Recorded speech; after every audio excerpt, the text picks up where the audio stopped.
element. So building a portfolio is what we're going to do. So in this one, what do we do? If you open up your portfolio system, if you log in, that's what you're going to do first. So if you log into your system, into Folioz, and you want to go and see the three dots at the lines at the top, and you're going to click on that, and it opens up pages and collections. Once you click on that, pages and collection, click on that, and then it'll open up, and you should see FE 352, 452 mini unit.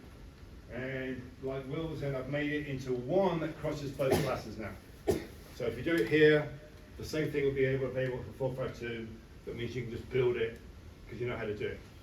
So once you do it, you're going to click on, and you're going to click on this bit here at the side, which is the little anchor. So click on that, like it's like a padlock. That padlock allows you to decide how to share it. So then you can click on share, and you're going to share it with registered people. That means that you and your peers can see it from the class. The other thing to note is you can do a new secret URL, which is like the unlisted in YouTube. Because if you wanted to share this portfolio with someone who might want a job, you can just share a link that they can just see with that. So it becomes like an online resume, but with evidence of your ability to teach and plan. Right? Does that make sense, everyone? Lindsay, good? Great. Okay. Then you save it, and now registered users can see it, and anytime you can go back and delete this, and then no one can see it but you when you do that. Right? You're controlling the viewing of your portfolio. Everybody good? Yep. Stage one. Brilliant. Next one, we're going to edit a text box. So now you're going to go into your portfolio. So go back to where we were before. So you're going to click on your portfolio. So I missed that step out. I should have shown that. That makes sense? See if you can find it like Ryan's got it. Then to click, edit a page, click on the top bit. Here it's a star. You'll have a pen. It's just got updated, so it's now a nice little pen. So click on that to be able to edit. Click on the pen. Once you've clicked on that, right, you should end up with a text box. Right? If you click to the introductory page, it's a text box you can edit. Just like Jenna, good job. And when you get there, if you click on the little top bit where that red thing's pointing, it'll give you an editor. It gives you all these options for editing. So it allows you now to edit that text box, add text, but also to highlight, to center, the normal things you do in Word. What you'll see in your portfolio now is at the top here, I can navigate to different pages, right? And what you'll be doing is just these first 3 pages, and then 452 will be these 4 pages, and then you've got an extension project. So you don't have to worry about these, you're just doing these first 3. And so what you'll see is these are pages that reflect things that we do in the class. So this is based on the UVic education competencies. One will be growth mindset, which is very linked to your EDID work and on the forum, but also working out in school and how you've shifted some of your practice. Like Andy's talking about going from coaching to teaching, how she's growing in her way of teaching more diverse learners. These are all things that you could be putting on here as evidence of your development in relation to that. The pedagogical sound practices is everything you've been doing out in the school. You've been doing pedagogical sound practices, so here you'll be fitting this in.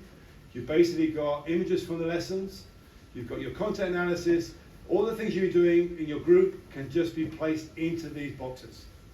So what I'll show you next week is, hopefully when you find it all, you can just download it, put it into your personal Google account, and then slot it into these areas.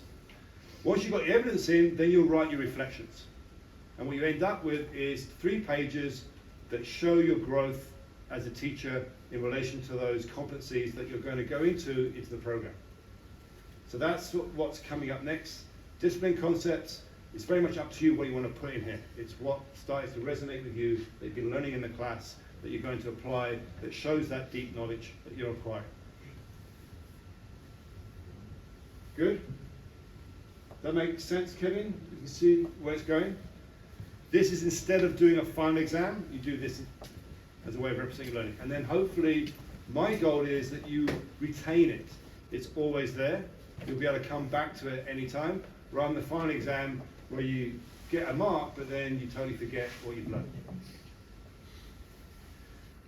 The last bit to help you do it is something you can now add, and what I find most useful is adding pictures. Is if you go into our field placements, I've been with Riley and Max capturing images and putting them into folders. So you can go and take any of these images and download them and then put them into your portfolio. And obviously they contextualize your planning. Right? So when you do an interview, you show a lesson plan and you show a picture. The post-interview really gets an idea of what you're doing, especially the setup or organization, things that a picture captures, right? Or dynamic movement of kids in activities. I've just taken pictures and put them up. You can select whatever you want to use. So here I'm just going to show you, click on this, I'll walk this through and then you can do it yourselves. Right? So you're going to go through, you go on to one of those libraries, you click on a picture, select a picture, you download it. I've got it from this one. Here's the picture, I've downloaded it. Here's they're doing a throw catch game in a pickleball lesson, right? I then go into my portfolio again.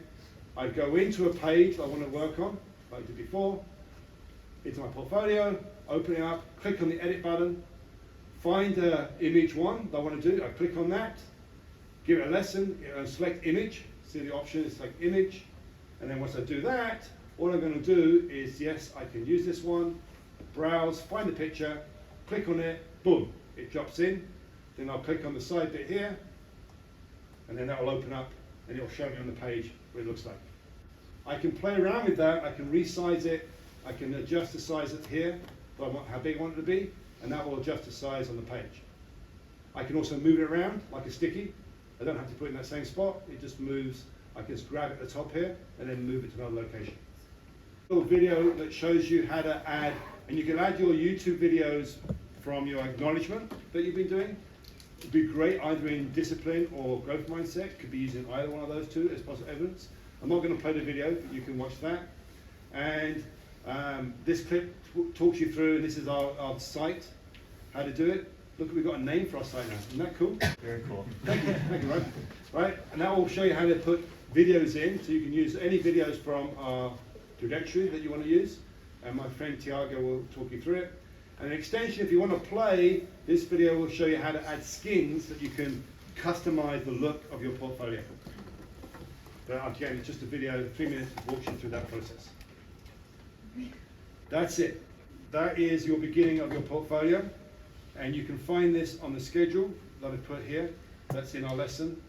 Plus, I've also added the tutorial videos down the bottom here in the presentation ones. Presentation, I just put those tutorials in that folder as well that you can use. To make this work properly, because for some reason it's not showing properly for them. The one addition now to your portfolio that's new to you is this thing, this front page. So all I'm doing on this one is asking you to fill in the spaces. So your rationale, what you're about, why you're doing what you're doing in the portfolio. Your big ideas, you think, any essential questions you're starting to ask in here.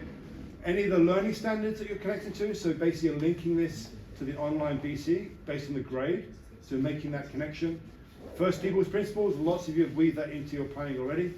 And then you're finishing off with your summative assessment is you've been creating your checklist of the students' learning, plus anything you'll come up with that the students use in that fourth class to get something from them.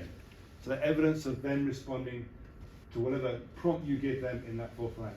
Then that's like your overview that if you're on a practicum, this is what you fill in to show how you're connecting it to the BC curriculum. Okay, so your final submission will be for your last lesson, that PD form I just showed you, your scope and analysis with your skill fundamentals that you've been developing, the culminating event you've already done, your sequence activities and task progression you've already done, your lesson plan. The last lesson plan will just have your final reflection. There's no task presentation, summary, survey need for this one. Your teacher assessment chart, you've been doing whatever the students do, and then the idea is to summarize that so we can get that back to the teacher who can use it report time. So basically, your last submission is just putting everything together that you've been doing. And just to give you a little prompt, I did this here. So this just is guiding you. They're the things that you're putting together to finalize your last submission. And that will also then be the documents you can put into your portfolio.